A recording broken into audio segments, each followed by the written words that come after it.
Hey, what's going on, everybody? Commander Crane here, and we are back with another Pioneer video, and today is a special one because we're going to be talking about 5 reasons why you should be playing the Pioneer format. So really, this video is mostly for people that either don't play Pioneer or are thinking about playing Pioneer and want to get into it, and maybe you're thinking, hey, like, why should I play Pioneer? What's the Pioneer format about? Well, I'm here to answer a few of those questions today, and if you're already playing Pioneer, if anything, this just solidifies why you should keep playing Pioneer, or maybe help convince maybe some people, maybe they just play Commander, maybe they don't play any Pioneer at all, and say, hey, you should start playing some Pioneer.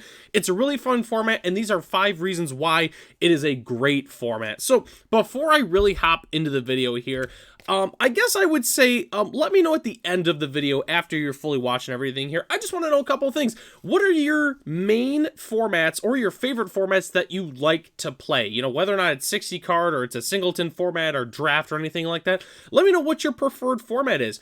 Did this change your opinion on Pioneer? Again, whether or not you're an established Pioneer player or you're thinking about playing or you've never even played Pioneer or never even heard of Pioneer, did this video change your opinion on Pioneer? And also let me know if this video was helpful, if you gave you some more insight on maybe just playing, you know, 60 card formats in general or Pioneer or whatever. Just let me know if you think this video was helpful. So okay, let's go and hop into the actual video here. So the number one reason, and this is probably the most obvious one, it's a non-rotating format. Obviously, there's only one rotating format in Magic for the most part. I guess 2 if you want to count Brawl. So I know a lot of people go, oh, well, yeah, like, you know, so's Commander, so's, you know, Modern, whatever like that. But it's a non-rotating format. So what's really nice about this is you don't have to worry about any of your cards becoming, you know, rotating. You like, if you like playing Monster Swiftspear or Soulscar Mage, or if you like playing Land of Worms, you don't have to worry about that actually rotating. It starts at Return to Ravnica and heads all the way into the newer sets. So obviously, as more sets come out,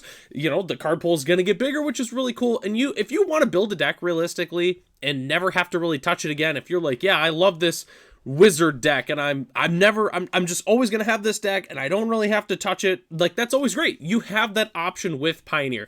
The only thing is occasionally you will have to do some upgrades. You know, every so often there'll be like a nice quality of life update, you know, like you're playing Roast in your deck and then all of a sudden Scorching Shot gets printed and yeah, it's pretty much better. Maybe I should go ahead and get some Scorching Shots. But if anything, like, I don't know about you guys, but hey, if my deck gets an upgrade from a newer set, like just a quality of life upgrade, I'm excited about that. Like when we get to go from like a, you know, like a Traxxas Fall into a Pick Your Poison or something like that, I'm like, yeah, that's awesome. I love it when my deck gets upgraded. But yeah, you can just build a deck and you never have to touch it again if you don't want to. And that's why I've got it at number 1. It's a non-rotating format.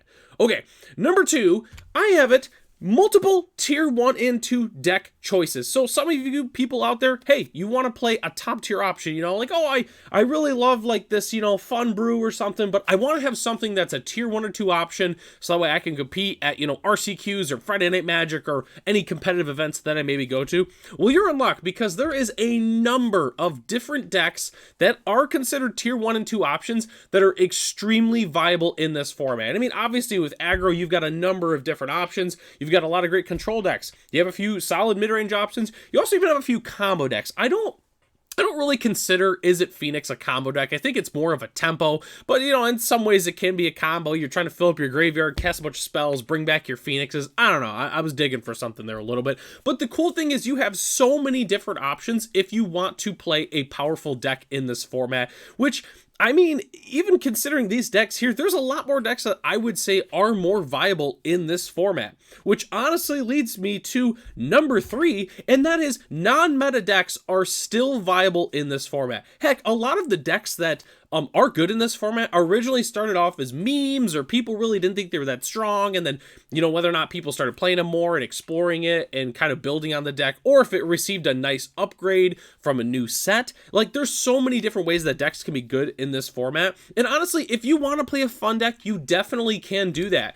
If you want to build like a Jeskai Planeswalker deck or something with Ichor Gauntlet, you can totally do that. Like, oh man, I want to build a Death Touch aggro deck where all the creatures have Death Touch and it has all these Death Touch synergies. Yeah, of course, just play a Hooded Blightfang like a sweet Golgari deck. You're like, man, I love +1/+1 counters. I want to build a +1/+1 counters deck. Well, you're in luck because there's like a million different cards that that grant +1/+1 counters or give you additional +1/+1 counters like Hardened Scales. That's what's so cool about this format. And I know what you're thinking, like, oh, like, yeah, sure, whatever you're saying, Commander Crane. I'm gonna build my jank deck, and I'm never gonna do well. Well, guess what? I play brews all the time that are really, really fun to play and are definitely not tier 1 decks. And guess what? I'm here to prove to you that you can. I've had multiple good finishes with really, really fun brews. Most notably, for those who don't watch the channel here, I love playing Gruul Dinosaurs. And guess what? SCGCon Columbus RCQ, like a year and a half ago, guess what? I made the top 8 with my fun dinosaur deck.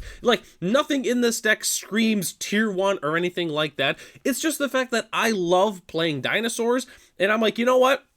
I know the ins and outs of this deck. I know the metagame. I'm going to play this at my local RCQ, and then look at that. We made it into the top 8. So just in general, if you know your deck, if you know the metagame, if you know that the angles, you have to take in a specific matchup, you can take decks that maybe are not considered as strong, and you can do well with them. And you don't even have to do anything as crazy like this. You can just go to your local game store and have fun playing a fun deck. That's all you have to do. Magic's about having fun, and Pioneer, I think, is one of the best formats to be able to have some fun. People love playing Commander because they love playing all these, building all these cool decks and maybe, like weird themes or really uncommon themes. And I'm here to tell you that Pioneer is very similar. You can do a lot of theme decks and still have a lot of fun and get some really, really cool wins at your local game store. And that's why, number 3, non-meta decks are very viable in this format. Okay. Number 4, I have standard cards are good in Pioneer. So for those of you who have invested in standard, like obviously there's store championships going on, it was the RCQ season, you have all these standard cards and you want to know what a bunch of them are going to rotate here pretty soon. So it's a little sad, when like, hey, I've been playing these cards for a while. Like I really loved playing, Leaf Crown Visionary and Recruitment Officer, and I loved playing, Shieldred. Like, man, I really don't have a place to play all these cards. Guess what? A lot of your powerful standard cards are really good in the Pioneer format. So I wanted to go through and I wanted to list a few things, which this is just a funny meme that I just really like. It's like standard rotation, it's got you down a little bit. Your standard deck, guess what? Pioneer's got you. Pioneer has got you. If you want to play all your standard cards, that are rotating, play them in Pioneer. That's originally what Modern was set out to do. It's like, hey, all my standard cards are rotating and I still want to play them in a format. That's originally why Modern was created. But now Pioneer has basically taken that role from Modern. Now it's like, hey, if you want to play all your fun, strong standard cards and you don't have a good format, go ahead and play them in Pioneer. And actually, a lot of cards that are good in Standard are some of the best cards you can actually be playing in Pioneer, just in general. But okay, I wanted to go ahead and make a list of all the really strong Standard cards that are relevant in Pioneer.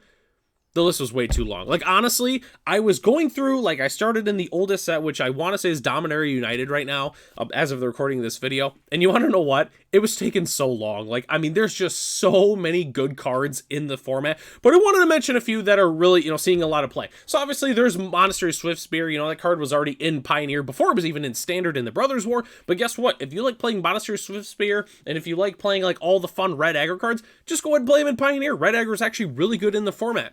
If you like playing white decks with Sheltered by Ghosts, like maybe you're playing like the green-white cage deck, or you're playing like a blue-white or blue or white-green enchantment deck, and you really like that, go ahead and play it in Pioneer. Boggles is a really sweet deck in the format. If you like Mosswood Dreadnought and you like playing Golgari mid-range piles, oh my gosh, you would love playing Pioneer. There's so many good Golgari mid-range decks in the format, and obviously a lot of the good cards are already in Standard. You have Mosswood Dreadnought, you also have cards like Glissa, like you got Shieldred. There's so many good cards. Just go ahead and convert that deck into Pioneer, and then you're ready to go. And you want to know what? Most of the dual lands that are in Standard are also really good in Pioneer. So you can very easily go ahead and convert your deck into Pioneer, which is why I've got number 4, standard cards are good in Pioneer. Okay, number 5, the final reason why I think you should play Pioneer if you have not already, and it's pretty simple. It's the cheapest format to play. And I know what you're thinking, like, what? No, Commander Crane, like, you got to get Boseiju, you've got to get all these pricey, like, you got to get the Great Henge, you got to get all these crazy expensive cards. Okay, well, here's what I'm going to do for you. So I ran the numbers. I wanted to take the average price of all the 60 card formats if you wanted to get into them today. So if you're looking to build a standard, a pioneer, and a modern deck, so obviously you got your first range there. Like on the cheap end that you're gonna, for standard, cheap end, you're going to be spending $200 up to $500, if you're playing like your, 2-3 color mid-range control decks. And it can honestly go up from there depending on what you're playing. And then Pioneer, you've got your $100 decks to about $600, and that's including like the 5-color Niv mid-range decks. And then obviously modern on the cheap end, if you're playing like Burn, you can spend $400 up to $1,500 in modern, which is crazy. And then obviously the average standard deck is about $339. Pioneer is $325. Modern is $850. I wanted to throw Commander in there, and I know what you're thinking. Oh, dude, I play budget Commander. I don't spend that much in Commander just in general. And I'm sure I believe you. But the thing is with Commander is obviously you have like your precons and such. But I mean, realistically, if you want to play a fully tuned Commander deck, it's going to cost you thousands of dollars. I mean, like realistically, you can still build your really good, like level 4, level 5 decks and stuff like that. And you don't spend that much. But tell me right now that your level 4 Commander deck is cheaper than building a standard Pioneer or modern deck. I won't believe you. Like, just putting it simply, like I've played Commander for many years. I can tell you that Commander is not the cheapest format to go ahead and get into. And yeah, the other thing is too, with Pioneer, is it's a non-rotating format, so you don't have to worry about your standard cards rotating, but let's be honest too, Modern is kind of a rotating format because of all the Modern Horizon sets. So on top of that, it's the most expensive format, but it's also rotating in a way with all these Modern Horizon sets. So something to definitely think about too, when you're deciding what format you'd maybe like to play or a format you'd like to get into. Pioneer, buy your deck, and you're good to go. And I already know what you're thinking. Like, okay, well, like, what if I don't want to spend, $100 to $600 on a Pioneer deck? What can I actually do to save some money playing Pioneer? So honestly, it's really, really simple. There's only one reason that the Pioneer decks, like the average of 325, the only reason it's even there is because of one card type. One single card type is the reason why decks are relatively pricey in Pioneer, and that's dual lands. Play budget dual lands. And yes, your shock lands are good. They're fantastic lands. But do I really need to spend that much money? I'm arguing that you don't have to, and we're going to talk about that right now. Okay, so with the format staples, you have like your expensive shock lands. You have like some of your surveil lands, which are also good in standard. That's the real reason why they really have that price tag, but they're also good in modern as well with the fetch lands. Then you have cards like Boseiju, some of your other pricey, utility lands. I would throw Cavern of Souls in that mix as well. Here's at least the simple one. So you can just go ahead and swap over to some budget lands. So Dragonskull Summit, is it quite as good as Blood Crypt? No. But it's still really good. Dragonskull Summit is a fantastic dual land. I really love the check lands in general. Obviously, you have the temples. If you want those surveil lands, they do play a little bit of a different role. Like, I will admit, they don't have the basic land type. Sometimes you want to surveil instead of scrying in general. But spoiler alert, the temples still do see play in Pioneer, just with like specific combo decks. You don't always want to be, putting all your cards in the graveyard. Sometimes it's a tool, like a specific one-of combo piece that you want to put on the bottom of your deck sometimes. And then there's also just some really good budget utility lands. Like, obviously, you have, like, the man lands from Adventures in the Forgotten Realms. You've got, like, the deserts and stuff like that. You've got a bunch of good colorless utility lands that you can play. There's so many different options. And, again, I want to show this firsthand as well. So this is my current dinosaur list that I'm playing right now as of the recording of this video. So it's at $235 US. This is the entire deck right here. But what does this actually look like if all I do... I'm not going to change any of the main board or the sideboard cards. I'm just going to swap into some budget dual lands, but still some lands that are pretty darn good. We're going to switch those over. $78. Again, we still have all the untapped lands. We have Cragcrone Pathway, we have Copperline Gorge, we have Carplusian Forest, and we have Secluded Courtyard. $78. We didn't change any of the main board or sideboard cards. And right there, that's value. That's value right there. So if you want to play some Pioneer, get your main board going. And then if you're playing, obviously, a dual color deck, go ahead and play some of the cheaper dual lands. Obviously have like your flip lands, your pain lands, your fast lands, your slow lands, also fantastic options. I mean, I think the most expensive slow land is just like, like $4 a piece maybe if you're playing mid-range, depending on which one, because I know a lot of them have been reprinted quite a bit. So it kind of just depends in general. But yeah, I mean, that's it. That's all you have to do. Play some budget dual lands. If you decide you like the format, go ahead and, you know, eventually get your shock lands and your Boseijus and things like that. But I'm just here to tell you that it is not necessary to be able to play the Pioneer format. Okay, so final thoughts in general. Honestly, there were more reasons I could have put as to why, you know, you should be playing Pioneer or why you should give the format a try. But those are just 5. Like, 5's just an easy number. Like, I don't know. Like, I think this video was really fun to make, and I hope that it gave you some insight, you know, why you should maybe consider playing Pioneer. I know a lot of people are upset about the fact that, you know, there's no RCQ events currently in 2025 as of the recording of this video, but I'm here to tell you that I guarantee the Wizards of the Coast is going to be giving more support to Pioneer in the very near future. I mean, heck, even all the Spotlight events haven't even been announced yet, so there's a chance that there could be some Spotlight events that are going to be featuring Pioneer and things like that. So you should definitely give the format a try. The last thing I want to mention before I hop into the end here is, if you're not familiar with the channel, I make Pioneer videos almost every single day. I guess it's more of an every other day thing, but I love posting spicy deck techs. So if you're looking for inspiration for like a deck, like, oh, I want to build this deck with this weird theme, there's a decent chance that I do have that on the channel. I also do love to post a lot of Paper Magic gameplay. I always bring a camera to Friday Night Magic, and I love to record matches there and upload them here to the channel. I also love to post discussion videos like this one here, where we talk about, you know, we talk about reprints, we talk about, you know, maybe how to improve the Pioneer format, we talk about Bane of Restricted updates, we talk about a whole bunch of different things just in general. So if you're not familiar with the channel, you definitely should hit that subscribe button so that way you can be notified of more Pioneer videos. Okay, so that takes us to the end of the video here. Thanks so much for watching. Once again, don't forget to subscribe if you love Pioneer or you want more Pioneer content. Huge shout out to our channel members, Ralph, Matt, Arcadius, Ray, Gary, Sarwanoki, Night Red 3, and our premium channel member, Michael D.